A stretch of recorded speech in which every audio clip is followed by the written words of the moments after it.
Tras la detención de dos capos clave del cártel de Sinaloa, Ismael El Mayo Zambada y Joaquín Guzmán López, el famoso narcotraficante mexicano El Chapo vuelve a estar en el punto de mira, esta vez por un inquietante mensaje que envió desde la cárcel. El contenido del mensaje ya ha sido analizado, pero ¿qué relación tiene con las detenciones de su hijo y su viejo aliado? ¿Y por qué los rumores dicen que El Mayo fue traicionado por alguien cercano a él?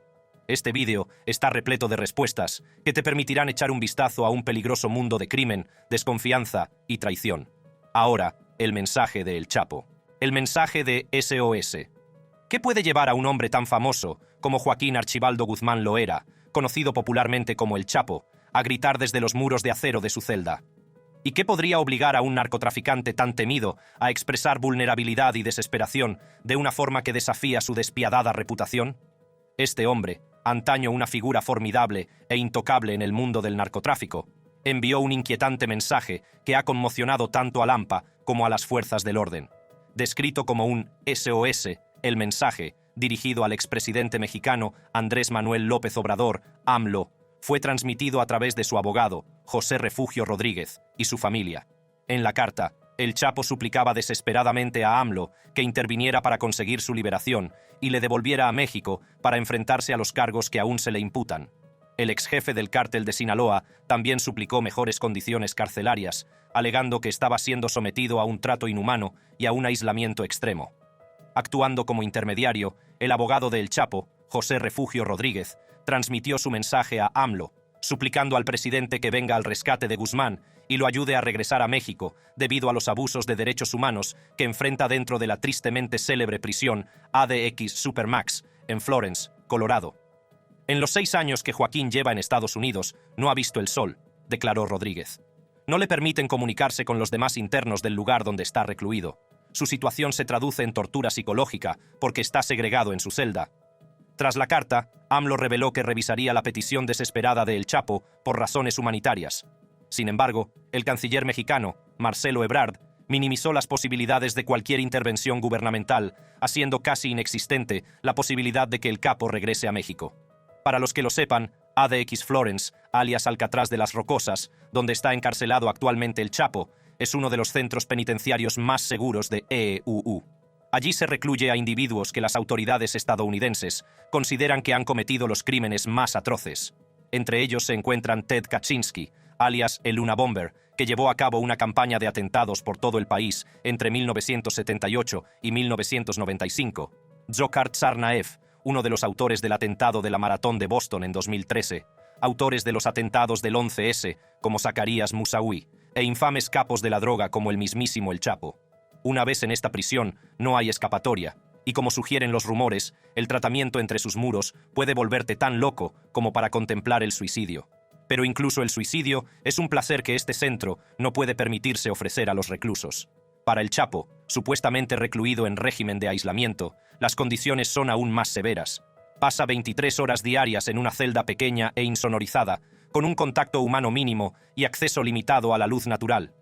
El aislamiento constante y la falta de estímulos han hecho mella en su salud mental, lo que le ha llevado a calificar su situación de insoportable e inhumana. Sus peticiones de un mejor trato y mejores condiciones reflejan la dura realidad de la vida en el ADX de Florencia, donde incluso los delincuentes más curtidos se encuentran destrozados por la incesante monotonía y el tormento psicológico. Aunque el mensaje de El Chapo parece ser una petición de mejores condiciones penitenciarias, no todo el mundo cree que esté dirigido a aliviar su supuesto sufrimiento entre rejas. Según se ha revelado, El Chapo ha emprendido una cruzada desde que llegó al Supermax para comunicarse con sus abogados y permitirles entregar documentos en su celda, mientras trabaja para urdir un movimiento legal que podría resultar en su improbable liberación. Algunos, entre ellos funcionarios de prisiones y autoridades policiales como el FBI, creen que esto tiene un matiz ominoso y que podría interpretarse como un complot sutil. Esto les mantiene en estado de alerta, atormentados por sus pasadas fugas de prisión y la posibilidad de otra audaz huida hacia la libertad. Se dice que la carta del Chapo sugiere que podría estar tramando otra fuga y que está enviando una señal tanto a sus socios como a sus rivales, recordándoles su perdurable influencia. A pesar de esta narrativa, El Chapo, a través de una carta al juez Brian Cogan, el mismo hombre que lo sentenció a prisión, sostuvo que su historial de fugas exitosas está siendo utilizado como pretexto para negarle el acceso a documentos legales. Siempre utilizan la excusa de que es porque Guzmán huyó de una prisión mexicana, escribió. Es una afirmación ridícula que se utiliza para justificar las anomalías. La preocupación por las condiciones carcelarias del narcotraficante se produce en un momento en el que las autoridades estadounidenses y mexicanas están arreciando contra el cártel de Sinaloa. Esta banda de narcotraficantes mexicana, fundada por el Chapo, ha sido una prioridad en la guerra contra las drogas entre Estados Unidos y México. La justicia estadounidense ha lanzado una nueva ofensiva contra los chapitos, los hijos del Chapo y herederos de su imperio del narcotráfico. Los 4 hijos, junto a 24 colaboradores del cártel, han sido acusados de delincuencia organizada, tráfico de drogas, posesión ilegal de armas y blanqueo de dinero. Hace tan solo unos días, uno de los 4, los chapitos, Joaquín Guzmán López, fue detenido en Texas junto con Ismael El Mayo Zambada, antiguo camarada de El Chapo y fundador del cártel de Sinaloa. ¿Qué significa esta detención para el Chapo y el cártel de Sinaloa? ¿Y cuáles podrían ser las posibles implicaciones para el panorama más amplio del narcotráfico en la región? El arresto de Texas. Imagina vivir como un rey en un lugar remoto de México, solo para pronto encontrarte en el centro de una traición que probablemente te arrebatará para siempre tu libertad. Esto fue precisamente lo que les ocurrió a Ismael El Mayo Zambada, una figura legendaria en el mundo del narcotráfico, y a Joaquín Guzmán López, uno de los tristemente célebres Los Chapitos. La historia de su detención parece sacada de una película de acción, pero es demasiado real. El 25 de julio de 2024, agentes federales de EEUU, en El Paso, Texas, detuvieron a ambos individuos tras bajar de un avión privado en el estado. Aunque la detención supone un importante avance en la lucha contra el narcotráfico, sigue habiendo dudas sobre cómo las autoridades estadounidenses han podido atrapar a los 2 miembros de alto rango del cártel de Sinaloa que les han eludido durante años. Zambada, que ahora tiene 76 años, fue cofundador del infame cártel de Sinaloa junto con el Chapo. Hasta ahora, este hombre había sido un fantasma durante muchos años, eludiendo su captura y continuando sus operaciones desde las sombras. Conocido por su estilo de vida sencillo y por padecer diabetes, Zambada no era del tipo extravagante. Una vez dijo en una entrevista: «Me gustaría pensar que sí, que me suicidaría, si alguna vez se enfrentaba a la captura». Joaquín, por su parte, es uno de los 4 hijos de El Chapo, conocidos colectivamente como los Chapitos. Estos hermanos, entre los que se encuentran Iván Archibaldo Guzmán Salazar, Jesús Alfredo Guzmán Salazar, Ovidio Guzmán López y el propio Joaquín Guzmán López, se hicieron cargo de partes del imperio de su padre tras su extradición a Estados Unidos en 2017. Junto a sus hermanos, Joaquín se dedicaba a dirigir las operaciones del cártel, incluido el tráfico de fentanilo, una droga mortal que causa innumerables muertes en EEUU. Aparte del fentanilo, supervisaba el movimiento de cantidades masivas de cocaína, heroína y metanfetamina. Pasemos ahora a la detención. Los informes sugieren que tanto El Mayo como Joaquín se subieron a un pequeño jet rumbo a la zona de Ciudad de México para buscar posibles propiedades que Joaquín iba a comprar como parte de un gran plan para ampliar las operaciones del cártel. Sin embargo, un siniestro complot estaba en juego, y el avión voló en su lugar a Texas. Al aterrizar en El Paso, ambos hombres fueron detenidos por agentes del FBI que participaron en el desvío del vuelo. Tal y como anunció el fiscal general de Estados Unidos, Merrick Garland, las detenciones se sumaron a una lista cada vez mayor de líderes del cártel de Sinaloa considerados responsables en Estados Unidos, entre ellos el propio El Chapo y otro de sus hijos, Ovidio Guzmán López. Garland hizo hincapié en el impacto mortal del fentanilo, calificándolo como la principal causa de muerte entre los estadounidenses de 18 a 45 años. El Departamento de Justicia no descansará hasta que cada líder, miembro y asociado de los cárteles responsables de envenenar a nuestras comunidades rinda cuentas, declaró. Al referirse al acontecimiento, el presidente Joe Biden destacó la importancia de las detenciones en la lucha contra la crisis de la droga en EEU, declarando: «Demasiados de nuestros ciudadanos han perdido la vida a causa del azote del fentanilo. Demasiadas familias se han roto y sufren a causa de esta droga destructiva». Tras las sonadas detenciones, Guzmán López, vestido con un mono naranja, compareció ante el tribunal, donde se declaró inocente de los cargos de narcotráfico que se le imputaban en Chicago. Mientras tanto, el abogado de El Mayo ha alegado secuestro en la captura de su cliente. Afirmó que el narcotraficante fue obligado a subir a un avión y trasladado a Estados Unidos contra su voluntad, con las piernas atadas a un asiento. El Mayo también compareció ante un juez federal en El Paso, donde se declaró inocente de los 12 cargos que se le imputaban en su acusación de 2012 en el Distrito Oeste de Texas. Ha sido detenido a la espera de su próxima vista. Tras la detención, se empezó a hablar de una traición, con informes que afirmaban que el Mayo había sido delatado por alguien cercano a él. Este individuo colaboró con las autoridades estadounidenses para entregarles al narcotraficante. Las autoridades estadounidenses habían puesto inicialmente una recompensa de $15 millones por Zambada por cualquier información que condujera a su detención o condena, y de $5 millones por la detención de Joaquín. A lo largo de los años, se hicieron varios esfuerzos para llevar a ambas figuras ante la justicia. Sin embargo, a pesar de los numerosos intentos, capturar a unas figuras tan escurridizas resultó ser una tarea ardua. Sus profundas redes, sus sofisticadas operaciones y su capacidad para eludir a las fuerzas del orden crearon obstáculos formidables. No fue hasta la supuesta traición estratégica orquestada desde dentro de sus propias filas cuando las tornas cambiaron finalmente.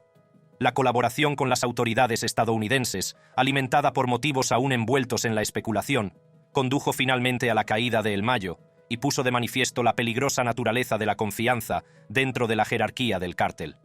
Ahora, El Mayo, reconocido desde hace tiempo por dirigir el cártel de Sinaloa entre bastidores en su complejo de El Álamo y por eludir su captura durante décadas, se enfrenta a la posibilidad de pasar el resto de su vida entre rejas. Pero, ¿quién traicionó a El Mayo y por qué delató a una de las figuras más influyentes del AMPA? Para responder a la pregunta, retrocederé en el tiempo para hablar de la historia del cártel de Sinaloa, de la relación entre el Chapo y su estrecho aliado El Mayo, y de dónde se derrumbaron las cosas. Cártel de Sinaloa. Origen, operación y relación. El Chapo Ismael Zambada. El Cártel de Sinaloa, también conocido como el Cártel de Sinaloa, CDS, o la Organización Guzmán Zambad, es posiblemente el cártel de narcotráfico más grande, notorio y poderoso del mundo. Este sindicato internacional del crimen organizado tiene sus raíces en la ciudad de Culiacán, en el estado mexicano de Sinaloa, y está especializado en el tráfico ilegal de drogas y el blanqueo de dinero. La historia comenzó a finales de la década de 1960, con Pedro Avilés Pérez, pionero del tráfico de drogas a gran escala. Avilés empezó a introducir marihuana en Estados Unidos utilizando aviones, un método nuevo en aquella época. Sus operaciones sentaron las bases para futuros traficantes como Rafael Caro Quintero, Miguel Ángel Félix Gallardo, Ismael El Mayo, Zambada García y Joaquín El Chapo Guzmán. Tras la muerte de Pedro Pérez, en un tiroteo con la Policía Federal en 1978, esta nueva generación de traficantes siguió creciendo y expandiendo el negocio de la droga. Gallardo, conocido como El Padrino, cofundó el Cártel de Guadalajara hacia 1978. En la década de 1980, el cártel controlaba gran parte de las rutas mexicanas de tráfico de drogas hacia Estados Unidos. Sin embargo, en los años siguientes, al asesinato del agente de la DEA, Enrique Camarena, Gallardo descentralizó su organización en 1987. Este movimiento, realizado para que fuera menos probable que el Cártel de Guadalajara fuera derribado de golpe en caso de una ofensiva gubernamental, creó grupos más pequeños y semi-independientes que controlaban sus propios territorios y corredores de tráfico con sus propios jefes. Uno de estos grupos, entonces llamados plazas, era el CDS. Esto marcó el nacimiento del Cártel de Sinaloa, con Guzmán y Zambada como figuras clave en su formación y ascenso. El Chapo se inició en el narcotráfico muy joven, primero cultivando marihuana y adormidera antes de dedicarse al tráfico. Sus primeros trabajos le proporcionaron experiencia y contactos cruciales, que más tarde utilizó para construir el Cártel de Sinaloa.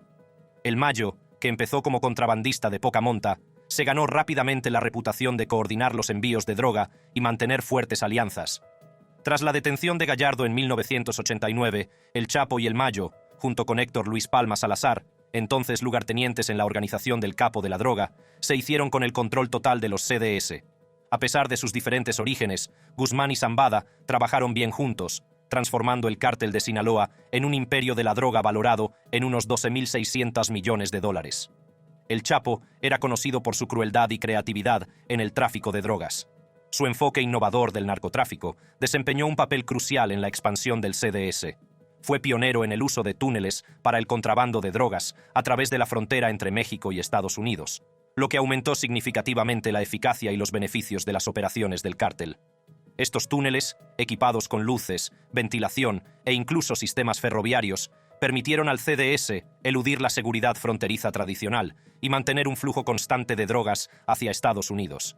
Al mismo tiempo, el Mayo era célebre por sus dotes diplomáticas y su capacidad para formar alianzas. A diferencia del Chapo, más extravagante, Zambada mantenía un perfil bajo. Se centró en la planificación del cártel de Sinaloa, formando alianzas con otras organizaciones criminales y sobornando a funcionarios del gobierno para garantizar unas operaciones fluidas. La habilidad de Zambada para mantenerse alejado de los focos le permitió evitar el intenso escrutinio que rodeaba a Guzmán, lo que le convirtió en un líder indispensable. En 1993 se produjo en Guatemala la primera detención importante de El Chapo, que condujo a su extradición a México, condena y sentencia a 20 años de prisión. Durante su estancia en prisión, El Mayo, con la ayuda de Arturo Guzmán Loera, hermano del Chapo, alias El Pollo, garantizó la supervivencia y el crecimiento de los CDS. Aunque encarcelado, El Chapo siguió ejerciendo una influencia considerable en el submundo criminal. Tras una sentencia del Tribunal Supremo de México que facilitaba la extradición entre México y Estados Unidos, el narcotraficante sobornó a los guardias de la prisión para que le ayudaran a escapar.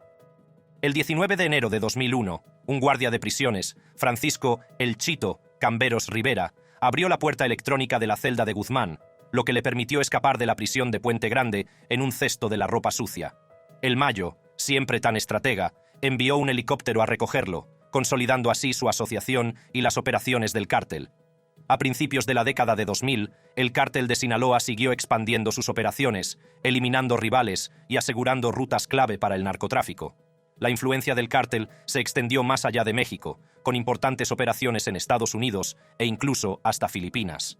A principios de la década de 2010, los informes sugerían que el CDS controlaba entre el 40% y el 60% del tráfico de drogas de México, con unos ingresos anuales de unos 3.000 millones de dólares.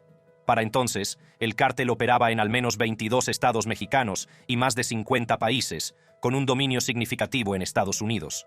Los informes también indicaban que el cártel era responsable de la mayor parte de las drogas ilegales introducidas de contrabando en Estados Unidos, entre ellas marihuana, cocaína, heroína y metanfetaminas. Tras la fuga de prisión de El Chapo en 2001, las autoridades mexicanas emprendieron una persecución contra él y el 22 de febrero de 2014 lo capturaron en un hotel situado en una zona de playa del malecón de Mazatlán. Sin embargo, el narcotraficante orquestaría con éxito una segunda fuga el 11 de julio de 2015, esta vez de la prisión federal más vigilada de México, el Penal del Altiplano. Esta segunda fuga no duraría mucho. Apenas un año después, el mundo del Chapo se vino abajo y el cártel que construyó junto a su aliado de confianza, El Mayo, se sumió en el caos. Veamos ahora qué ocurrió tras la segunda detención del Chapo y cómo se relaciona con la posterior traición a El Mayo y su arresto. Te encantarán los detalles. TEI, un mundo que se desmorona. Tras la fuga de El Chapo de prisión en 2015, el jefe del cártel de Sinaloa no perdió el tiempo y volvió a su imperio de la droga. Sin embargo, no pasaría mucho tiempo hasta que volviera a estar en la red de las autoridades mexicanas, y esta vez, para siempre. Para contextualizar, la fuga del capo de la droga en 2015 desencadenó una amplia persecución, en la que el gobierno mexicano ofreció una recompensa de 60 millones de pesos o 3 millones de dólares por información que condujera a su captura. La búsqueda de Guzmán fue exhaustiva y contó con la colaboración de varios organismos nacionales e internacionales. Esta búsqueda incluyó el seguimiento de sus socios conocidos, la intervención de comunicaciones telefónicas y el rastreo de sus movimientos mediante técnicas avanzadas de vigilancia. La operación puso de manifiesto el compromiso del gobierno mexicano para recapturar al narcotraficante, con la participación de fuerzas militares y de la Policía Federal. A pesar de sus esfuerzos por permanecer oculto, los intentos de Guzmán por reafirmar el control sobre las actividades de su cártel acabaron provocando su caída. Sus movimientos se volvieron cada vez más desesperados y erráticos, culminando en varios encuentros cercanos con las fuerzas del orden antes de su eventual captura. El 8 de enero de 2016, las autoridades mexicanas recapturaron a Guzmán en la ciudad de Los Mochis, Sinaloa, tras un intenso tiroteo. Según los informes, el narcotraficante estaba escondido en una casa de un barrio de clase media cuando los infantes de marina mexicanos, siguiendo un chivatazo, lanzaron una redada antes del amanecer. Los sicarios de Guzmán se enfrentaron a los infantes de marina con un intenso tiroteo. Durante la redada, el narcotraficante intentó huir por las alcantarillas de la ciudad, una táctica que ya había utilizado con éxito en el pasado. Sin embargo, las autoridades estaban preparadas para esta posibilidad y habían asegurado la zona. Tras salir de los túneles, el Chapo y su principal guardaespaldas, Orso Ivan Gastelum, secuestraron un Ford Focus blanco en un intento de huida. Sin embargo, Guzmán y Gastelum fueron capturados en el vehículo robado cuando fue detenido por un bloqueo de la Policía Federal.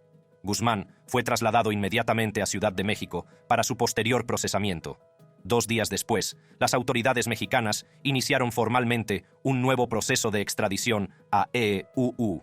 A pesar de que sus abogados interpusieron numerosos amparos para impedirlo, el Chapo fue extraditado a EUU el 19 de enero de 2017 para enfrentarse a varios cargos. Frente a una acusación de 17 cargos que incluía acusaciones de narcotráfico, blanqueo de dinero y participación en una empresa criminal continuada, entre otros, el Chapo se declaró inocente de todos los cargos el 20 de enero ante el Tribunal de Distrito de Estados Unidos. Sin embargo, tras un juicio que duró meses, Guzmán fue declarado culpable de todos los cargos penales relacionados con su liderazgo del cártel de Sinaloa. El 17 de julio de 2019 lo sentenció a cadena perpetua más 30 años. Además, se le ordenó renunciar a más de 12.600 millones de dólares. Pero, ¿qué hay de las secuelas del arresto, extradición y encarcelamiento del capo de la droga? Según los informes, el Mayo asumió el liderazgo total del cártel de Sinaloa en ausencia del Chapo. En junio de 2020, el narcotraficante habría otorgado a los hijos del Chapo más influencia sobre el cártel de Sinaloa. Esta medida supuestamente negó a los antiguos narcotraficantes mexicanos de alto rango, Rafael y Miguel Caro Quintero, la pertenencia al cártel de Sinaloa debido a la negativa de los hijos de El Chapo a concederles el estatus de líderes. Como era de esperar, la ausencia del Chapo provocó una lucha interna por el poder dentro del cártel de Sinaloa. Con él fuera de escena, varias facciones empezaron a disputarse el control. Sin embargo, los informes sugieren que el verdadero líder máximo seguía siendo el Mayo, que mediaba en el poder entre las facciones y les permitía un paraguas de la organización para trabajar bajo su reinado con una autonomía aparentemente relativa. Aunque en noviembre de 2022 se rumoreaba que las facciones de los Chapitos y los Zambada habían conciliado sus recientes diferencias para unirse en la lucha contra el cártel Jalisco Nueva Generación, la creciente presión de las autoridades les dificultaba cada vez más mantener sus operaciones. A los problemas del cártel se sumaron las detenciones de otros miembros destacados, entre ellos el hijo de Guzmán, Ovidio Guzmán López, alias El Ratón. Ovidio fue detenido por primera vez en octubre de 2019 en Culiacán. Sin embargo, tras la violencia desatada por sicarios del cártel de Sinaloa contra civiles en la ciudad y sus alrededores, el presidente Obrador ordenó su liberación para evitar más derramamiento de sangre. Sin embargo, el 5 de enero de 2023, Ovidio fue detenido de nuevo en el distrito de Jesús María, ubicado en el municipio de Culiacán, tras un dramático operativo que se saldó con 29 muertos, entre ellos al menos 19 presuntos pandilleros y 10 militares. Esta vez fue extraditado a Estados Unidos para enfrentarse a cargos de narcotráfico y blanqueo de dinero. El impacto de estas detenciones y de la guerra interna en el seno del cártel de Sinaloa fue significativo. Provocó un mayor declive del poder y la influencia del cártel, así como un aumento de la violencia y la inestabilidad en las regiones en las que operaba. También creó oportunidades para que los cárteles rivales ocuparan el vacío dejado por el debilitado cártel de Sinaloa. En medio de este caos, surgió un nuevo e inesperado giro que amenazó con deshacer los cimientos mismos del cártel. Las especulaciones sobre quién entregó a El Mayo, un hombre famoso por sus dotes de evasión, no ya a las autoridades mexicanas, sino a las estadounidenses, están a la orden del día. Supongamos que se pregunta quién es este individuo. En ese caso, le sorprendería saber que se trata de uno de sus aliados más cercanos y de mayor confianza dentro del cártel, alguien que ha estado a su lado durante años. Entonces, ¿quién es este individuo y por qué vendió El Mayo a los federales? El Chivato. Tras la noticia de que alguien del cártel de Sinaloa había delatado a El Mayo, muchos se preguntaron por qué alguien del cártel se atrevería a cometer un acto castigado con la muerte. ¿Fue por inmunidad judicial, una esquiva promesa de libertad a cambio de información valiosísima? ¿O tal vez por venganza, una venganza personal disfrazada de cooperación con las autoridades? Las motivaciones son tan complejas y variadas como las propias operaciones del cártel. Según los informes, el narcotraficante siempre había tenido un problema peculiar con el que lidiar desde la detención y posterior encarcelamiento de El Chapo. Este problema, como he revelado antes, tenía la forma de una disputa de poder entre él y los Chapitos. La disputa de poder dio un giro severo en 2019 tras la detención de Ovidio Guzmán. Tras la captura de Ovidio, los Chapitos pidieron ayuda a El Mayo. Sin embargo, El narcotraficante se negó a involucrarse. Este incidente intensificó sus diferencias, con el Mayo también queriendo separarse de los Chapitos debido a su inexperiencia táctica, errores e impulsividad, lo que puso en riesgo a todo el CDS. La disputa desembocó en una guerra de cárteles, en la que ambas partes se disputaban el control de estados clave para el narcotráfico. Circularon rumores de que el Mayo trabajaba con grupos rivales, lo que le ayudó a frustrar las operaciones de los Chapitos, obligándoles a ponerse de rodillas y aceptarle como líder para evitar más conflictos. Sin embargo, a pesar de la aparente paz que siguió al pacto con el Mayo, Joaquín aún parecía albergar cierto resentimiento hacia el capo mayor. Además de considerar al narcotraficante un obstáculo para las ambiciones de los Chapitos, los informes sugieren que creía que el Mayo era el responsable de la nueva detención de Ovidio Guzmán. Se rumorea que el Mayo decidió entregar a Ovidio a las autoridades mexicanas como advertencia a los demás miembros de los Chapitos. Según el medio Infobae, las palabras de el Mayo fueron simples pero feroces. O se calman ellos o los calmamos nosotros, habría afirmado. Al mismo tiempo, el resentimiento de Joaquín hacia el Mayo se habría visto alimentado por su sospecha de que el capo tenía algo que ver con la captura de su padre, el Chapo. El resentimiento, junto con el temor de que pudiera ser asesinado en cualquier momento, supuestamente le empujó a idear un astuto plan para eliminar a el Mayo de la ecuación mediante su venta a las autoridades estadounidenses. Según afirman algunas fuentes, el joven capo se volcó con el FBI, comprometiéndose a entregarse a sí mismo y a el Mayo a cambio de clemencia. Otros detalles revelan que estuvo en comunicación con las fuerzas de seguridad estadounidenses durante al menos los últimos 3 años, discutiendo la posibilidad de entregarse, pero nunca lo hizo. Parece que estaba esperando su momento y no quería caer solo. Y cuando llegó el momento, atacó. Joaquín, famoso por su destreza estratégica y sus tácticas despiadadas, hizo una oferta a el Mayo, ofreciéndole que exploraran una nueva parcela de tierra en México. Esta tierra, sugirió Joaquín, podría servir como base estratégica para sus operaciones. El Mayo, confiando en el hijo de su antiguo socio, aceptó el plan. Sin embargo, sin que él lo supiera, esta decisión acabaría conduciéndole a la perdición. El plan, elaborado con todo lujo de detalles, no dejaba lugar a sospechas. Joaquín preparó un avión privado con todos los lujos a los que el Mayo estaba acostumbrado. Este avión les transportaría a su destino. La opulencia del avión sirvió para enmascarar la verdadera naturaleza del viaje, haciéndolo parecer una excursión rutinaria. Sin embargo, el verdadero destino que Joaquín tenía en mente distaba mucho de ser rutinario. Mientras el avión ascendía con elegancia, el Mayo seguía sin darse cuenta de que no solo le llevaban a otro lugar de México, sino al otro lado de la frontera, a Texas, Estados Unidos. El vuelo tranquilo y el entorno familiar dieron a el Mayo una falsa sensación de seguridad, reforzada por su confianza en la lealtad del hijo del Chapo.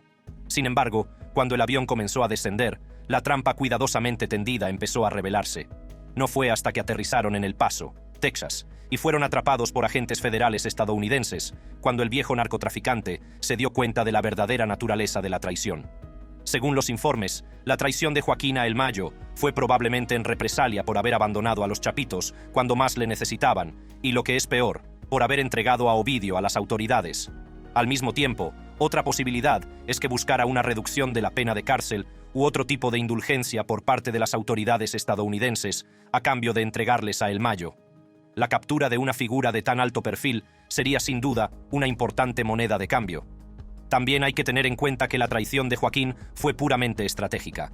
Eliminando a el Mayo, los Chapitos podrían consolidar su poder dentro del cártel de Sinaloa.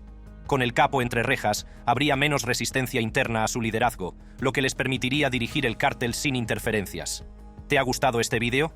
Haz clic en la tarjeta que aparece actualmente en tu pantalla para ver otros vídeos interesantes.